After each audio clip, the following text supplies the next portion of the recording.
Voilà, do widzenia. C'est la musique des anciens esclaves qui retrouvent leurs racines, c'est la champeta, la musique noire colombienne, ici et tout de suite.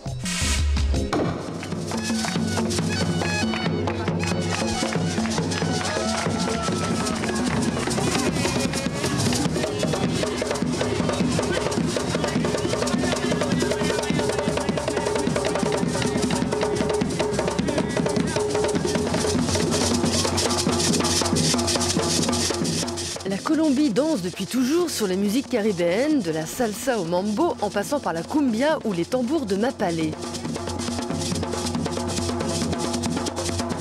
Mais il y a 30 ans, quelques marins ramenèrent les premiers disques africains à Carthagène, sur la côte atlantique. Depuis, la musique populaire africaine s'est enracinée ici en fusionnant avec les styles locaux. Ce mélange explosif de soukous, de bakanga et de highlife, associé aux brûlantes vibrations caribéennes de la soca au raga, c'est la champeta. C'est le nouveau cocktail musical qui fait vibrer les sound systems géants des bidonvilles noirs. Un retour aux origines pour une population majoritairement composée d'anciens esclaves. Nous, les Noirs de cette région, nous nous identifions avec la champeta, parce que c'est la musique de nos ancêtres. Elle vient du continent africain, bien sûr. Elle revient en Colombie, pour nous.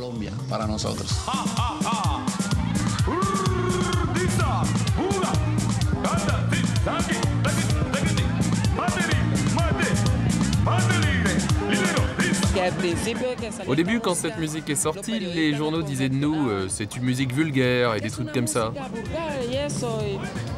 Et maintenant, ils nous font des éloges. Ils nous disent que nous représentons la culture, que nous sommes quelque chose de neuf, que nous sommes en train de nous imposer, que nous accédons à la gloire.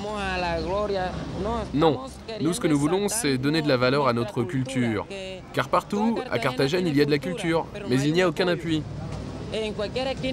À tous les coins de rue, tu peux trouver un gamin, un enfant faisant de la culture, en train de chanter, de danser. Quand nous voulons dire quelque chose, on ne nous écoute pas. Alors nous devons chanter, c'est ce que nous avons fait. Parce que nous voulions parler et on ne nous écoutait pas. Maintenant nous chantons et ils nous écoutent et ils dansent.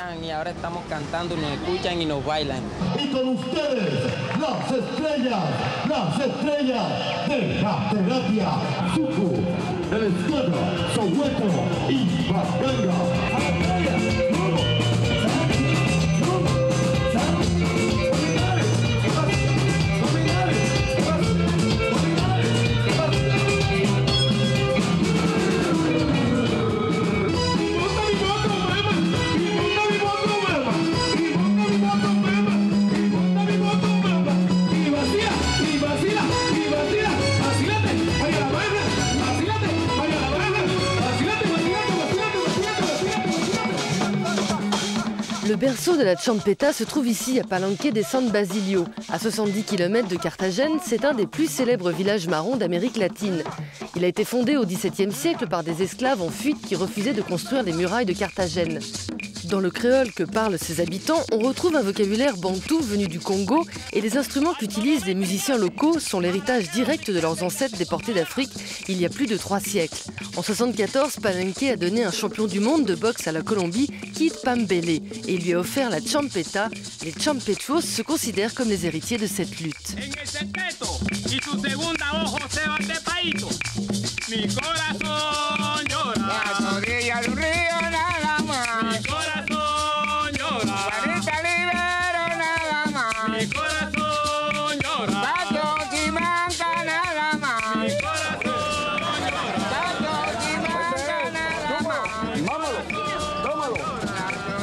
Justo Valdez vend des lunettes sur les plages de Carthagène. Descendant des Noirs marrons de Palenque, il est aussi le pionnier de la champeta.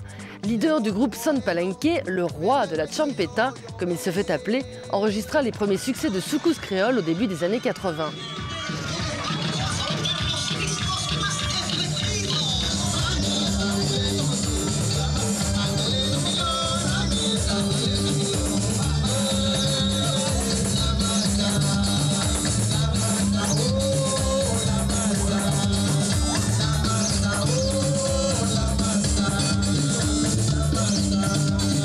Champeta es un nombre genérico que llega porque en las casetas que se hacían en la ciudad de Cartagena.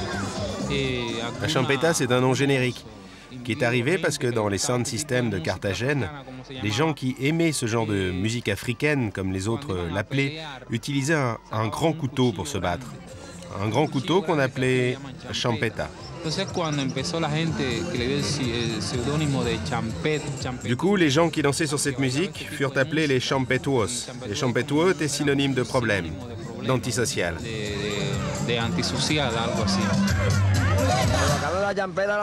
Ce qui est bien dans la champeta, c'est la saveur tropicale, mon frère. Nous avons la même saveur qu'en Afrique. Tu vois, on a repris la mode de la champeta antillaise. La champeta démarre comme ça, on discutait entre nous et chacun avait sa champeta sur lui. Bien sûr, la champeta c'est ça la champeta. On danse, on s'amuse et chacun monte sa champeta, mais pas de coup de couteau, une super ambiance.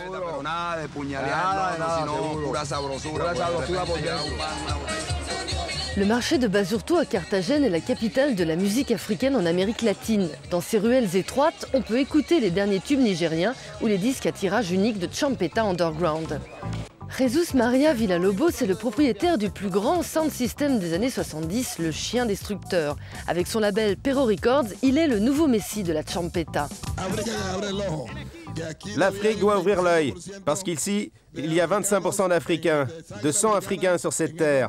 Mais dans la musique, on va essayer de l'élever à 70% avec la musique africaine, pour qu'on devienne non pas les meilleurs au monde, ni meilleurs qu'eux, mais qu'on soit aussi bons.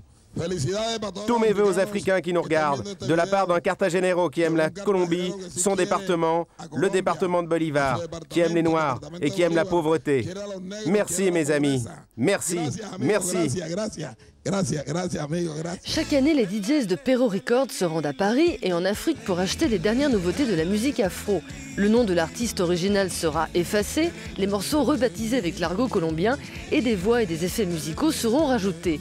De l'Afrique noire à Carthagène, le morceau original change ainsi complètement et devient 100% afro-colombien. Bueno, y esto es para la gente festiva, la gente original que está aquí con el sabor estéreo, el mejor pico de Cartagena.